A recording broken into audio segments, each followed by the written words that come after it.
Participating therein, whether it is an en-banc decision or merely a decision in division, Your Honor. We had been very tolerant in this matter, Your Honor, because we were quite at a loss as to the real purpose of the introduction of the Honorable Secretary in connection with these matters, Your Honor.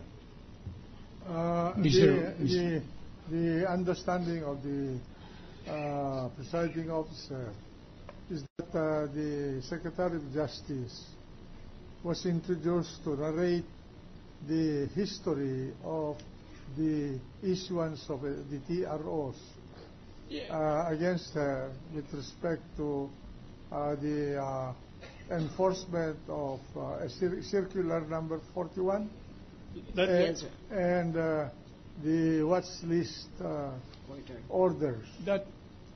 And there was a TRO issued against her that is within her knowledge, and that the dissenting opinion is a part of the record of that TRO. Yeah. Correct? Yes, Your Honor, but with due respect to the... May I? Yes. This is an impeachment complaint, Your Honor, against Chief Justice Corona. Under paragraph 7, he is being impeached because allegedly he masterminded the granting of a temporary restraining order. Up to this point, Your Honor, I see no testimony to that effect. What is being attacked now is the validity, the legality, or the infirmity of... Anyway, we are intelligent enough to read the Article 7 and relate it to the testimony of the witness. So, counsel, have faith in the I have more the ability of these elected senators to evaluate the evidence that are going to be presented here. I'm only trying to exercise some sort of protection in favor of the client of the Chief Justice, I Your understand Honor. where you're coming from, and we will be able to shift between what is knowledge and what is hearsay evidence. It is not merely with the kind indulgence of We the are not Honorable... reviewing the decision of the Supreme Court.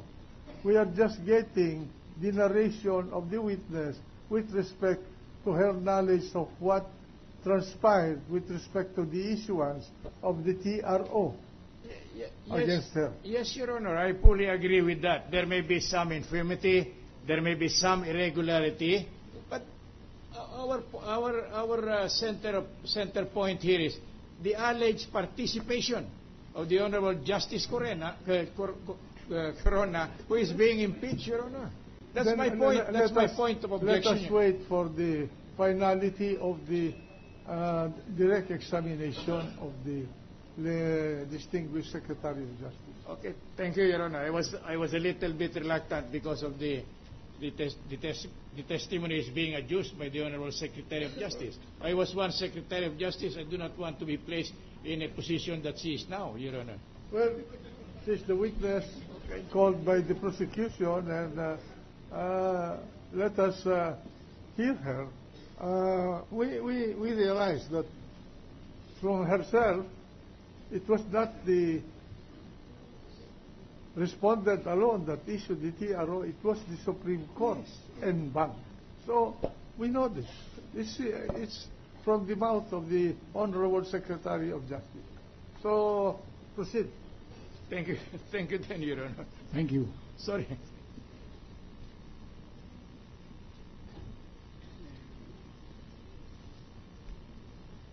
After you receive, pagkatapos po ninyong matanggap yung notice at saka resolution ng Korte Suprema na ang petsa ay Nobyembre 18, 2011, meron po ba kayong natanggap, kung meron man kayong natanggap, na panibagong notice at resolution sa Korte Suprema tungkol po doon sa dalawang usapin na banggitin nyo, yung combined that were consolidated?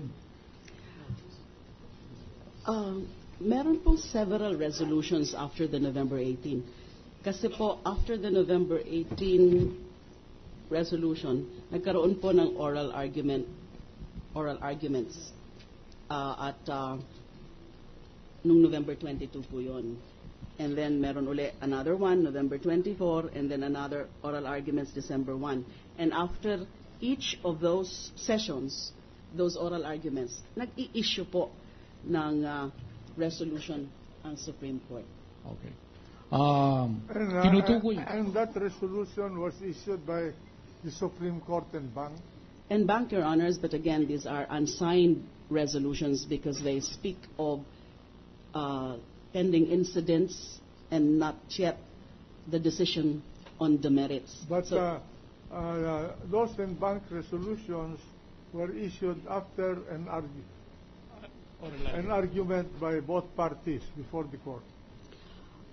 Yes, but yung mga resolutions po are just on certain incidents like for example, reflecting or narrating the what pleadings or what incidents were taken up in a particular hearing or session. Not on the merits. Not yet on the merits, Your Honor, as a matter of fact. Actually, the case is not yet over. Yes, Your Honor. It's still pending. Yes, Your Honor. These consolidated cases have been submitted already for resolution because both parties have filed their respective memoranda, but no decision yet as of this moment, Your Honor. Yes. May I proceed, Mr. President? Proceed. Natatandaan po ba ninyo kung kayo nakatanggap pa kayo ng notice of resolution muli sa Korte Suprema na ang petsa ay December 13, 2011? Opo, isa po ito sa mga later resolutions na natanggap namin. December 13, 2011, resolution na may mga naka-attach uli na mga dissenting opinions. Your Honor, please. What's the pleasure of the gentleman? We admit the existence of this resolution, Your Honor. All of those are public records. Yes, Your Honor. They can be taken notice of by this court. Judicial notice. It's better for them to be presented here anyway, so that we will not be asking the Supreme Court anymore for copies. We have no objections. So Yeah. you can proceed. Also, admission? Oh, yes. Admit, all right. Oh, yes. Attached to Exhibit Nonopol V is Primark Exhibit Nonopol V-1, which is the dissenting opinion of Justice Sereno. Also admitted. Oh, I yes. suppose. Thank you. Very willingly.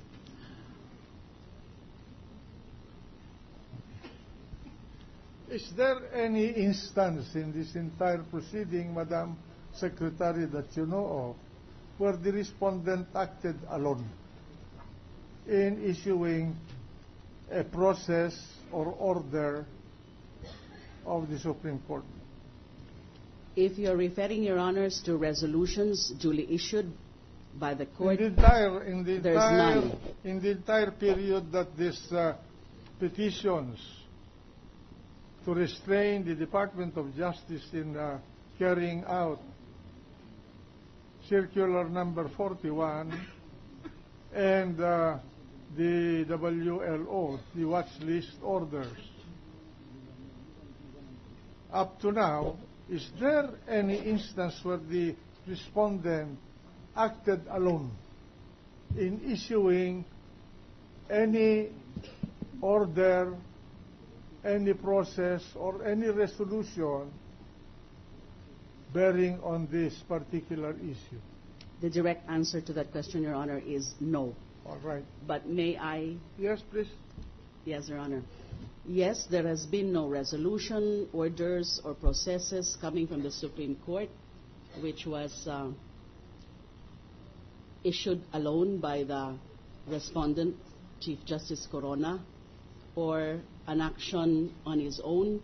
But if I may refer you, Your Honors, to certain disclosures again in the dissenting opinions, particularly that of Justice Sereno, there is one or a couple of points there which to me is worth looking into.